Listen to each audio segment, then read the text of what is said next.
I am not interested in ever being your girlfriend. I would never be your girlfriend in this lifetime. So please, back off. Slow down, alright? I didn't mean anything by it. I wasn't trying to force anything. I just wanted to do something. And there was you. Full movie is finally here.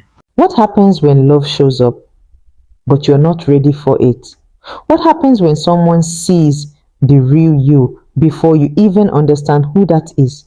Today, we're diving into And There Was You, a romantic drama that isn't just about love.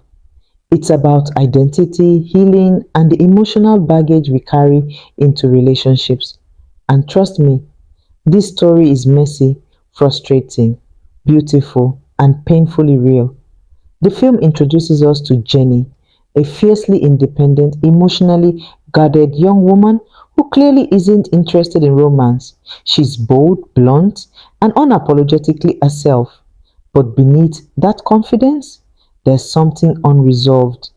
Then comes Paul, the complete opposite, soft-spoken, intentional, kind, the kind of guy who believes in effort, maybe a little too much. Their first real interaction, already chaotic. Paul sends her flowers and chocolates, what most people would consider a sweet romantic gesture. But Jenny? She shuts it down, hard. She calls it weird, calls him a stalker, embarrasses him. And right there, the film tells you something important. This isn't a typical love story. As the story progresses, we start to see the dynamic evolve. Paul doesn't give up, but he also doesn't force anything. He adjusts. He approaches Jenny with patience, humor, and genuine curiosity. And slowly, very slowly, Jenny lets her guard down. The connection builds through small, everyday moments, conversations about work and life, cooking together, teasing each other, and sharing personal stories. It feels natural, not rushed, not perfect. But here's the twist. Even as their bond grows, Jenny keeps resisting it, not because she doesn't like Paul, but because she's afraid of what liking him means. This is where the film really starts to shine. Jenny's behavior becomes increasingly contradictory. She enjoys Paul's company, but rejects his affection. She shows up, but pushes him away. She laughs with him, but lashes out unexpectedly. And eventually, everything explodes. During what should have been a romantic date, Jenny sabotages the entire moment. She overreacts, misreads situations, and publicly causes a scene. It's uncomfortable to watch, and that's intentional. Because the film isn't trying to make Jenny look likable, it's trying to make her real. Then comes the emotional turning point. Jenny's mother finally reveals the truth behind her behavior, and it hits hard. Jenny's father had wanted a son. When she was born, he was disappointed, so he raised her like the son he never had. She grew up identifying with masculinity, not because she chose it, but because it was expected.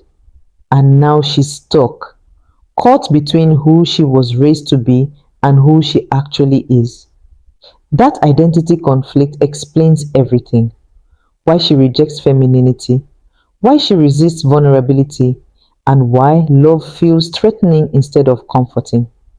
This moment reframes the entire story. Jenny isn't just difficult, she's dealing with unresolved trauma.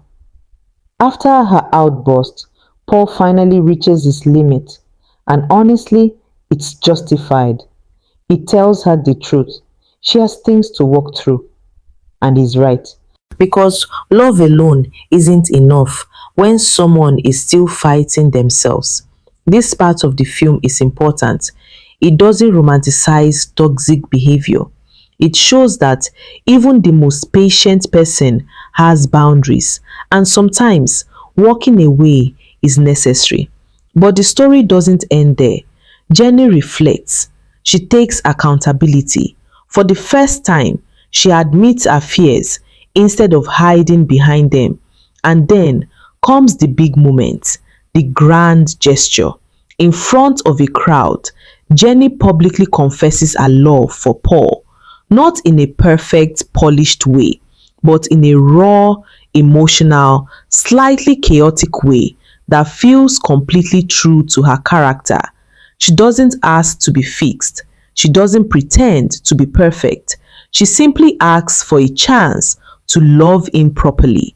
And this time, Paul listens.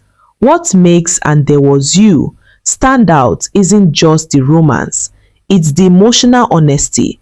This film explores identity struggles, who we are versus who we were raised to be.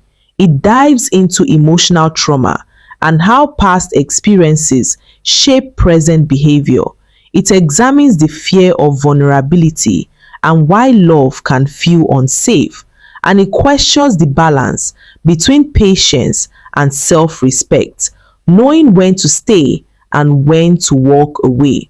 Jenny's journey isn't about becoming softer for love. It's about understanding herself enough to accept love. One of the film's biggest strengths is its characters. Jenny is frustrating but layered. Paul is kind but not unrealistic. Their chemistry feels grounded because it's not built on fantasy. It's built on effort, misunderstanding, and growth. The dialogue also feels very natural, especially in the casual, everyday interactions, and the pacing allows the relationship to breathe. That said, the film isn't perfect. At times, Jenny's reactions can feel extreme, even repetitive. Some viewers might find her difficult to root for early on, and the resolution, while emotional, leans slightly into the classic grand gesture fixes everything trope. But to be fair, the film ends that moment through the emotional build-up. In the end, And There Was You is more than just a love story. It's a story about healing before loving, about understanding yourself before expecting someone else to understand you. And most importantly, it reminds us that sometimes the right person doesn't come to complete you, they come to meet you right where you are. So if you are into romance stories that feel real, messy, and emotionally grounded, this one is definitely worth your time. But I want to hear from you. Do you think Paul should have walked away for good, or was Jenny worth the second chance? Drop your thoughts in the comments. Thank you so much for watching and supporting the channel. It truly means a lot. If you enjoyed this review and want the full experience, go check out the complete movie And There Was You on Clinton Joshua's TV right now. Trust me, it's even more powerful when you watch the full story unfold. Don't forget to like, share, and subscribe for more reviews like this. See you in the next one.